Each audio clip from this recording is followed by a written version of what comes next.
Today's Q&A is brought to you by Brilliant. The general audience is like, oh, he's cool and blue, and there's no Look other... how blue he is! Bring back Legends. Bring it back, the term Legends. Say, we're making new Legends stuff. That would be confusing, I think. Because then everybody's going to be like, yay. Yeah, that's true. Should I cheer for that? Yeah. What's up, everyone, and welcome to the Star Wars Explained Weekly Q&A. I'm Alex. I'm Molly. We're going to be talking about the Rey movie and movie scheduling again. We're going to be talking about Star Wars Visions Volume 3, but first, what did we get up to the past week? Well, we had a fun trivia night last night, and it was not Star Wars trivia. Yeah, we won a non-Star Wars trivia. We were carried to the big win. We were there while Lord of the Rings trivia was won. I mean, you did well. I think you could have at least placed in the top 3 had Ashton not been there. Yeah. I was just there for fun. I was having a great time. I knew a couple answers. The first half was pretty simple. But yeah, our friend Ashton knows everything about Tolkien and came in clutch when they asked questions like, where were the 7 Palantiri kept in the old days of Gondor? And I knew some of them. I think I would have had 5 out of the 7. You know what he didn't know? What did he not know? How to spell Tolkien's full name. Well, to be fair, none of us did. I didn't know his full name at all. Yeah, I'm used to the question, what does JRR stand for? But they had us spell it correctly, and no one at our table knew how to spell rule. But now I know. Yeah, now we know. There was a question about the dwarves that lived in Moria, and colloquially they're called Longbeards, but like, what are they officially called?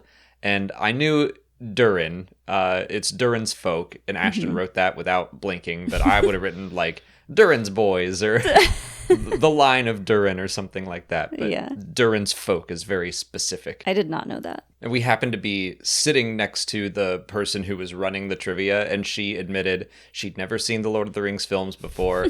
And this happens to us a lot when we're doing Star Wars trivia, but Ashton was like right behind her and turned into the person that she would ask how to pronounce something. She would just say something and look back at us. Just like turn back at Ashton and be like, did I do it right? And he'd give a thumbs up or correct. She was like, don't come at me for all of this. I know how you nerds can get. Yeah, there was that Palantiri question. So many of those locations, like Weathertop or Amansul, Minas Ithil or Minas Morgul, like a lot of them have 2 names. And so we were helping her, well, Ashton was helping her with like what answers were right and wrong. We were like, this could technically work with this answer or this answer. And I think she did that. She took that for like 2 of them, and then she was like, enough. Yeah. Stop it, nerds. But let's dive into some Star Wars news. As usual, we're playing a bit of catch up. A lot of stuff came out last week about shuffling the Star Wars movie schedule. Hollywood Reporter put out an article or 2. I figured we would just discuss all of that at once, including 2 questions, one from Eve asking if the Rey movie is going to become a trilogy, and one from Andy Duggan asking if we're going to miss out on Rey's prime as a Jedi. And I think the answer to both of those questions is no, based on just articles and really nothing else. It's all very nebulous. We don't know what is happening, but it does sound like the new Jedi Order movie we had known about already is separate from the Simon Kinberg trilogy, right, which is believed to be with Rey, but having her as like more the mentor Obi-Wan Kenobi role from the original trilogy. Yeah, which I think that could be interesting, because if you think about the original trilogy, we really only got Obi-Wan in the first film, and then a couple of cameos, if you will, here and there in the other 2 out of the whole trilogy. So I would be interested to see her in a role like that. I feel like they're gonna be doing both. That the new Jedi Order movie, maybe that's a one-off. Maybe it's going to be something that could transform into more. But then I think the trilogy that Simon Kinberg is doing might be a new set of characters. But yeah, if Rey were in it and not just like, I'm here for a movie and now I'm a Force ghost, like Obi-Wan, if she were kind of someone that were alive and helping throughout the whole movie. That could be interesting and at least a little different. Yeah, I mean, it could involve Finn a little bit more too. Like, if I don't know that he would get his own trilogy, but if Rey is going to be in it as more of a mentor role and not like a main leading character, I would love to see more of Finn as a Jedi. That is definitely my hope. And, a lot of people, including us, say like the Rey movie, but I do kind of like New Jedi Order more because that includes Rey and Finn. And Right. I want him to also be kind of a mentor figure if that's the direction that this goes.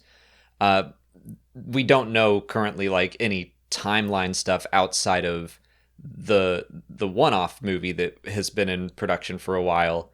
That one is supposed to be 15 years after the sequels, which at this rate, it might actually be Yeah. eventually, because that one did get shifted from December 2026. I don't know if they moved it to 2027 or if they just took that 2026 date off. Yeah, I think they removed Star Wars movie, insert Star Wars movie here Right. for that December date. I'm hopeful that it is still happening. I think it's probably gone through enough stages and gotten far enough to where it is happening. I'm not surprised that they pushed the date. The two big movie releases in the same year, we've talked about it at length that we thought maybe that wasn't going to work out. Yeah, like we've been saying for a while, basically we're expecting that 2026 date to move. So that does not bug me. I think it's a good move just to go from 6 years with no movie to all of a sudden 1 year with two. That's just repeating kind of The Last Jedi Solo. Like that feels like too much, I think, for Star Wars fans. Mm-hmm. And also The Mandalorian Grogu is going to come out right after an Avengers movie. So there's another solo Avengers kind of like, we're going to do this again? Yeah. So I'd be okay if they shifted Mando and Grogu to that December date. But I do think it's going to stay in May because it just seems like a summer popcorn exciting movie kind of thing. Yeah. I think it makes sense for them to keep a summer blockbuster kind of date for something like The Mandalorian and Grogu. Again, like those characters are already well known, well loved. We're all pretty familiar with their story so far. I think it's smart to give a little bit more room in between a movie like that and a brand new story. Even though it is Rey and we know and love Rey, I think it's smart to pad the two out a little bit so people aren't confused and thinking, are these related to each other? Like, what's going on? Yeah, I mean, it is so hard to keep up with everything. Even when it's our job, sometimes it just gets like muddled and confusing when you're trying to keep all of these different eras in your head and being like, okay, so what's coming out next and when does it take place?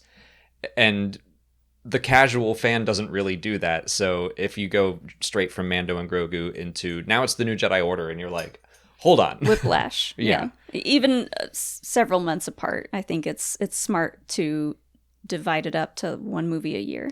So based off of the Hollywood Reporter article that I was reading, it does sound like the Charmin Obaid-Chinoy movie is still happening and is separate from the trilogy. And then there was also like rumors that Sean Levy's potential movie that's floating out there could feature an even older Rey. So I do think they're looking at a lot of what do we do in the near and far future for Star Wars. I know it's taken forever, but I am glad to some degree that they aren't like jumping into anything, like rushing into, well, we just have to get movies out for the sake of it. I wish it would not have taken this long. Right. Where it's going to be 7 years when we finally get to Mando and Grogu that we haven't had a movie. But, there were 10 years in between the prequels and sequels. There were 16 years between the originals and the prequels. So the wait is not unusual for Star Wars fans. Right. And we've got all the Disney Plus shows to keep us busy in the meantime. Yeah, and they're building up to their own thing. So I kind of wonder if it's going to go Mando and Grogu, New Jedi Order movie, and then in 2028, maybe we get the New Republic movie or Dawn of the Jedi. But I feel like if we get New Jedi Order movie, there will still be 2 movies in between that and then this potential trilogy that's happening. Right. Yeah, we know nothing about the idea of this trilogy, if it's even happening or if the thought was just kind of floated out there. Like, we hear so much news about movies nowadays that, like, 20 years ago, the average person wouldn't hear anything like this. Right.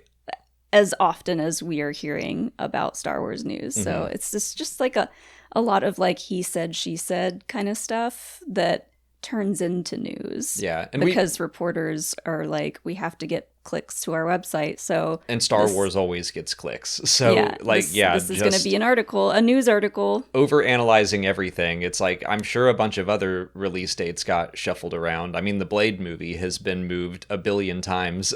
And I want to see that. Yeah, I do too. I think like Mahershala as Blade sounds awesome. I'm all the way in on that Blade movie. Hope it happens. But yeah, it's just something that happens with movies. But because it has happened so much for Star Wars, where projects get announced and then canceled or shelved, or we just don't hear about them, like, it is getting to be a thing where I'm like, yeah, I think it's worth looking into a little bit.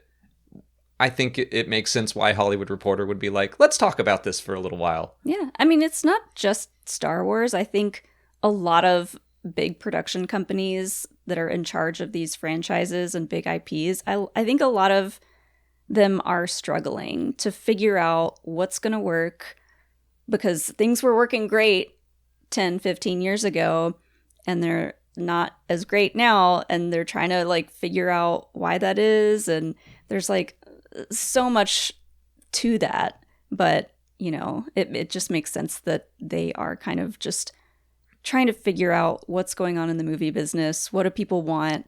What are people going to go out and see in a theater, etc.? There was one line in that article that I didn't like. I think it was just from the person writing it, but they said that Star Wars is a franchise built on nostalgia, which I do agree with, because it was built off of Flash Gordon and samurai movies, and like it was inspired by nostalgia.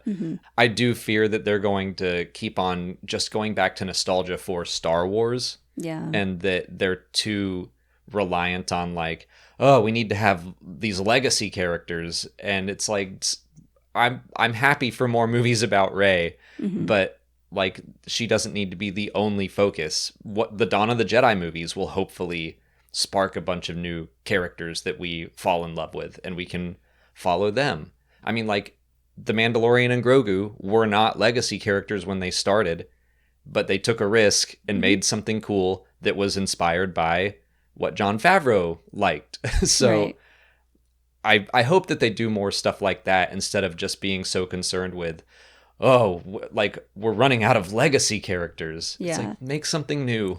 Well, yeah, Star Wars doesn't have to run on nostalgia. That's the thing. Like, George Lucas is not involved in the movie making side of Star Wars anymore. We're not seeing George Lucas's Star Wars anymore.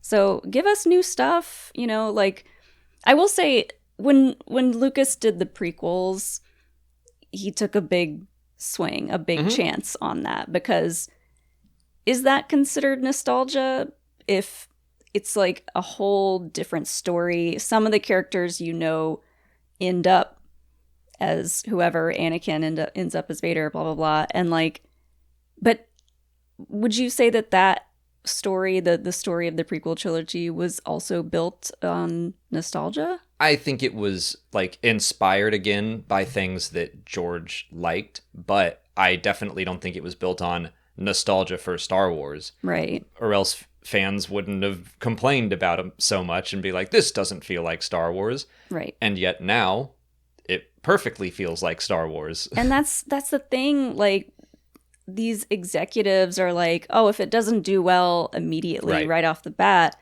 it was a total failure. Whereas George is like, I'm making 3 movies, and that's that. Like, I know what they're going to be about. Here's what they are. Here's when they come out. Boom, boom, boom. It's done. Granted, they all did financially well. Yeah. But no matter what, I think Lucas was like, I'm making these 3 movies, and I'm making them the way I want to make them. And I wish Star Wars could do that. And that's kind of like why I liked Acolyte so much. They took a chance and did something really different.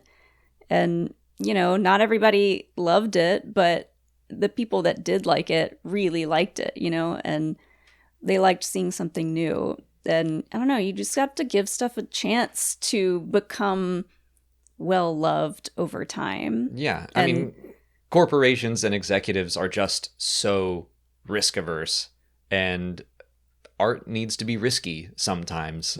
Risk averse sounds like Mandoverse. So like the risky version of a universe. Just a Daredevil Mandalorian. Yeah. The risk averse. Let's get that. Let's get the risk averse trilogy. Full of risks. Is it full of risks, or is it risk of... Never mind. Yeah, I don't know. We're going to take a quick break from answering questions about Star Wars to tell you how you can best learn about other topics using Brilliant. Brilliant is where you can learn by doing, with thousands of interactive lessons in math, data analysis, programming, and more. They help you build critical thinking skills through problem solving, not memorization, so you can build real knowledge and become a better thinker. Brilliant makes it easy to learn on the go, right on your phone, with full lessons you can do whenever you have time. For example, learn new math skills, whether you're interested in vectors, algebra, geometry, calculus, or more. Brilliant's comprehensive range of math courses are built for learners of any level, letting you brush up on fundamentals or challenge yourself with advanced concepts. Practice building and using formulas to solve real problems in everyday life. Enhance your visual and spatial problem-solving skills. Or focus on the essentials with lessons that highlight the most useful, applicable math concepts. To try everything Brilliant has to offer for free for a full 30 days, visit brilliant.org/Star Wars Explained or click on the link in the description. You'll also get 20% off an annual premium subscription. My hope is that with all of these movies fluctuating in these dates, maybe we'll get something a little more solid at Star Wars Celebration in April, which is a great segue because Noah Sparks asks if Celebration will have any new announcements this year. And I kind of wanted to talk about Visions first because we were both convinced we would get a new Visions announcement at Celebration. And then they just dropped it the other day. So we are getting Star Wars Visions Volume 3. Well, I don't think I thought that it wouldn't be until then for them to announce it.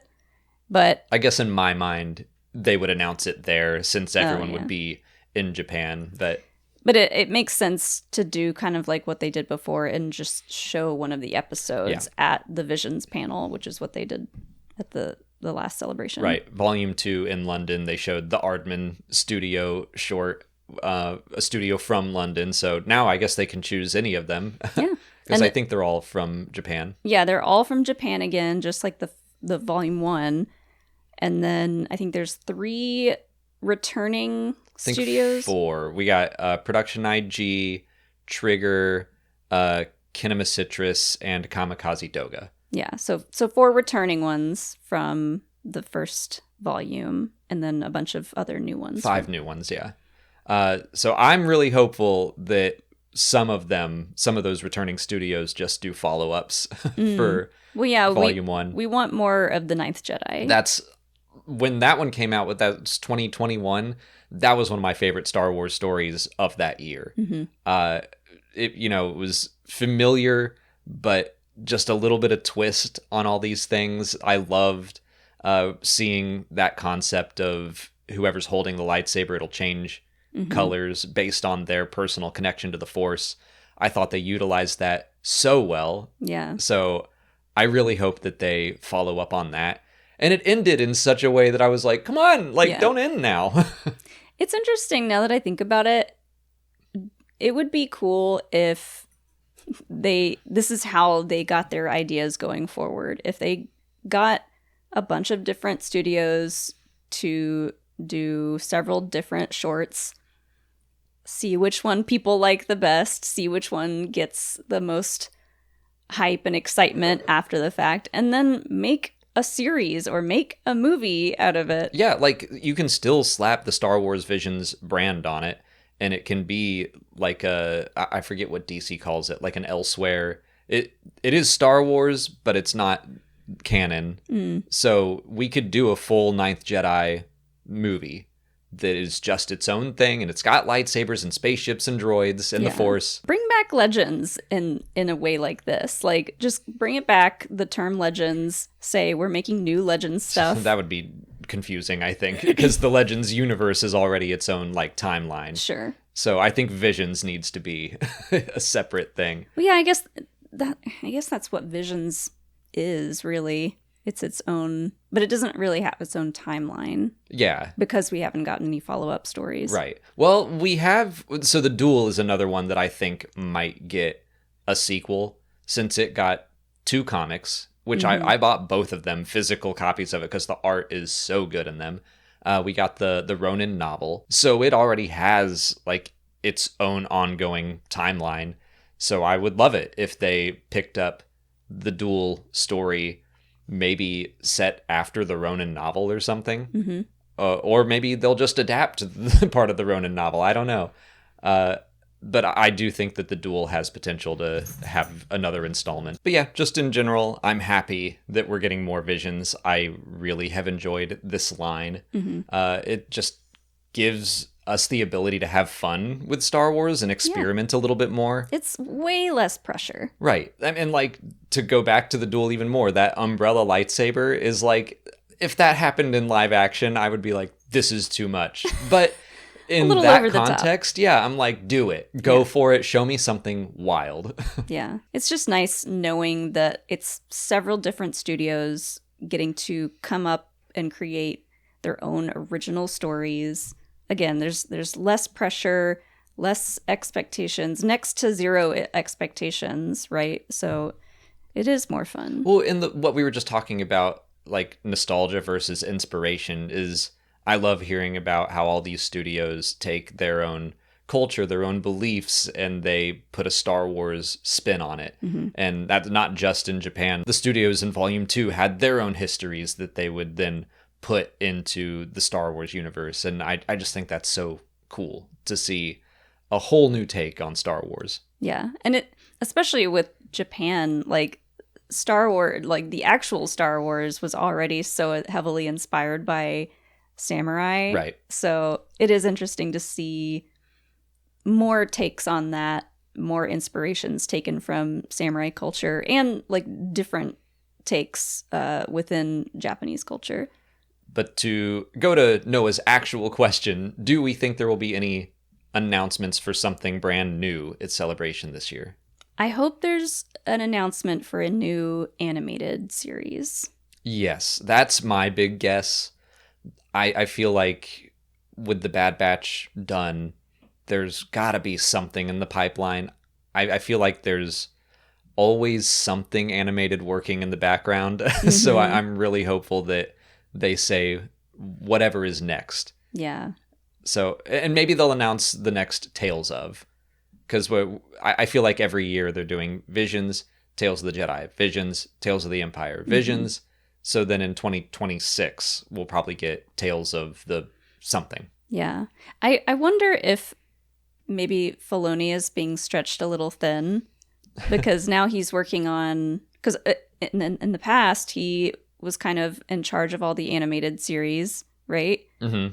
And then now he's doing the live action TV shows, and now he's doing a movie too. I wonder if they're like, oh, Dave is really busy. What are we going to do for the next animated thing? Maybe let somebody else do it. Well, I think Jennifer Corbett and that team that handled the Bad Batch. Yeah, give them another show, please. Just keep them going. Brad Rao, they did such a good job with the Bad Batch. Yeah. I'm sure they would talk to Dave about whatever is next, or maybe he had the idea. Basically like the Bad Batch, where it says created by Dave Filoni, and then I think he wrote the first episode or two, but then the rest of it was Corbett and Rao. Yeah. And I think I'm forgetting someone too. Sorry. But yeah, like they had a great track record with Bad Batch, so just keep it going. I don't think we'll get any announcements for new movies. I think that would be a mistake at this point. Oh boy. I do hope that they maybe just give us a little more insight into the plan of what's happening. I guess they could officially say that we are working on a Rey trilogy or something, but even that, I'm like, maybe don't. Yeah, I mean, bring back that nice big timeline image that they had at Celebration London, and then just like flesh that out a little bit more and tell us more about the new Jedi Order movie, more about the origins of the Jedi movie, and more about this Mandoverse movie. Yeah. A little update about what has been announced, I think, is the smarter move. Yeah. Let's just have someone up there with their phone out, and they're like, this is wrong, this is fake news, Reading this one through could be articles. right. Yeah. That would be funny. But yeah, like if they were to give us projected release dates, even though we know that those are always in flux, but just to be like, here's what we're hoping to achieve. We'll see that in a room of that many people, they might be scared to just come out there and be like, we hope this is what's happening, because then everybody's going to be like, yay. Yeah, that's true. Should I cheer for that? Yeah. Fingers crossed, everyone. Yeah. It would be better to come out with like something concrete, but I don't think we're going to get any new movie announcements, just something, an update. Maybe they could be like, also the Lando movie, like Donald Glover's here. How's that going? I don't know. What are you up to? Yeah, what have you been doing? You're a busy man. He's just there in Japan doing something else. He's a Renaissance man. He's like, everywhere. Please come and talk to these fans. Maybe a new video game or two? Yeah, maybe like some confirmation on what Respawn is working on. Because we know that they've got an FPS and an RTS out there that they're working on. Mm-hmm. I don't think they will talk about Star Wars Jedi 3 yet, because that's probably a ways off. I think probably 2026 for that. What do you think about new live action shows? Doubt it. I'm doubtful too, but also I'm like, Ahsoka's the last one that we know of. Well, what do you mean, like brand new ideas? Or because I think they'll talk about Ahsoka season 2. Yes, I think they'll talk about Ahsoka season 2, but do you think they'll announce a new series or season or something? I don't know. I'm leaning towards no. I kind of am too. I guess I'm not expecting a ton of announcements at this celebration. I don't know why. Well, it could just be smaller stuff, like if they do announce a new animated show, if they have a new game, if they announce a new project for books. We had Project Luminous. I was going to get into that, but yeah. Yeah, if we get a new High Republic project, or if it's in a completely different era, that could be fun too. That's when we get to Celebration in April. I think we'll have like 2 months left of the High Republic. So I would love to just get a tease of like Project Luminous 2 or Project Blank. It just something that, hey, we're gonna do another big publishing initiative. The High Republic is coming to an end. I'm sure new books and comics will still flesh out that era in the future, but we're working on a new big corner of the galaxy in publishing, and that would make me very happy. Yeah.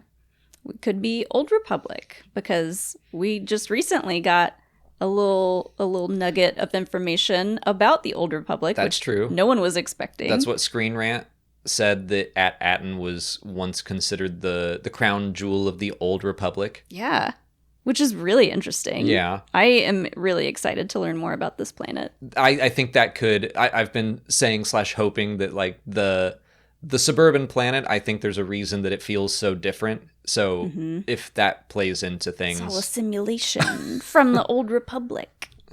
You keep saying simulation, and that makes me think of virtual reality. Sure. But I think you mean like a social experiment. Yeah. I used a different word, not simulation. We got there the other week, and you convinced me that I was like, that's a really interesting idea. Yeah. Of like this planet basically just being put off to the side and like studied. Yeah. A social experiment. Yeah, I guess. That just kept going. Yeah. Like, and then they forgot about it. And these people just have no idea what's going on. Just because Silo season 2 just came back out, it makes me think of Silo. Like, there are these underground civilizations that kind of remember what life was like before being underground, but not really. And like, no one really talks. They don't know their whole history. No one really talks about it. You can get in trouble for talking about that stuff. So it would be cool if it were something along those lines. Yeah. For our last question, I took kind of just a random fun one, but YHC Tower asks if we're going to see any other Chiss in the Mandoverse, or if Thrawn will be the only one.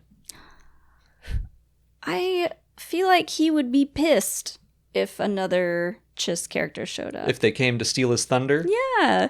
That's kind of like why he's kind of special. Although people that read the Thrawn books know there's lots of other Chiss to care about. But the general audience is like, oh, he's cool and blue, and there's no Look other... how blue he is! There's no other blue people like him, you know? So I feel like probably not. I'm also expecting no, but to go to the books and comics, like, I have to continually point back to Cobb Vanth and just say, it's possible, because I was convinced Cobb Vanth wouldn't happen in the Mandoverse, and here we are. He's a well-beloved character. Yeah. So the idea that someone from the Chiss Ascendancy, Admiral Aralani, or it could be Eli Vanto, he's not Chiss, but he's been out there in the trenches, could return. I'm thinking no, because I feel like that's all just so much Timothy Zahn's story. Mm-hmm. And I feel like Dave Filoni is probably going to stick more with Timothy Zahn's original Thrawn trilogy and use that as inspiration. But if they were to pull in all of Zahn's works, including the more recent stuff, I'd be all for it. Yeah. I wonder how they would explain everything to non-book readers. To be like, okay, so there's a whole part of the unknown regions that's full of these blue people, and they're dealing with their own threats. The people that know Thrawn from the books and the comics know his motivations before he kind of became a part of the Empire. People that got to know Thrawn after all that through the shows, they've never seen him have any motivations involving the other Chiss people or the Chiss Ascendancy or any of that stuff. He's only been a part of the Empire to most casual fans now. So I don't think it would make a lot of sense to bring in other Chiss characters unless he were to show some sign of motivation to reach out to the Chiss Ascendancy at all. Yeah, I kind of think that they're going to go more the original Thrawn trilogy route, where we meet this person and he's just an Imperial villain, and we don't really get into his other motivations. I'm sure Timothy Zahn will find a way to work them in afterwards in other books, but I'm expecting Thrawn to just be a villain. But like I said, if they find a way to work it all in, I will be surprised and thrilled. But I think it's simpler to just be like, no, he's just an Imperial bad guy, and we'll worry about all the Chiss stuff later. Yeah. But that's all the time we have for questions today. If you want to leave a question for next week's video, just put it in the comments below or sign up for Patreon to join our weekly Q&A discussion. If you haven't already, please like this video, subscribe to the channel. Follow us on Twitter, Instagram, Blue Sky, Threads, and TikTok. And as always, thanks for watching, and may the Force be with you.